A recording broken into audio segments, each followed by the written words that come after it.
Bismillahirrahmanirrahim. Assalamualaikum warahmatullahi wabarakatuh. Selamat pagi Soleh dan Solehah. Bagaimana kabar kalian hari ini?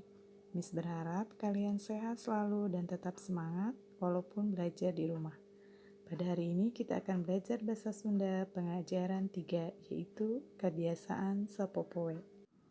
Materi pada pagi hari ini yaitu pengajaran 3 tentang kebiasaan sapopoe. Kalian bisa membuka buku paketnya halaman 59. Apa itu kebiasaan sapopoe?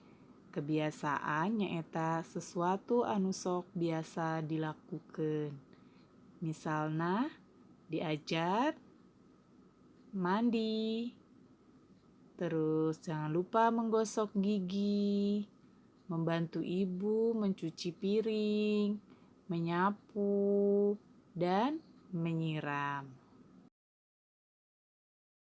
Selain tadi contoh kebiasaan yang baik yang harus kita lakukan, ada lagi yaitu salah satunya sarapan isuk atau sarapan di pagi hari. Kalian lanjut membuka buku paketnya halaman 60, membaca wacana tentang sarapan isuk. Kalian boleh membaca dulu sebelum mengerjakan tugas selanjutnya.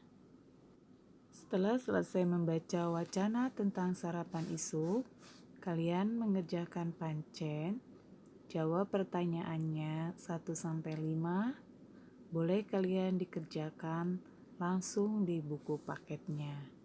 Mungkin pelajaran hari ini cukup sekian dari Miss. Wassalamualaikum warahmatullahi wabarakatuh.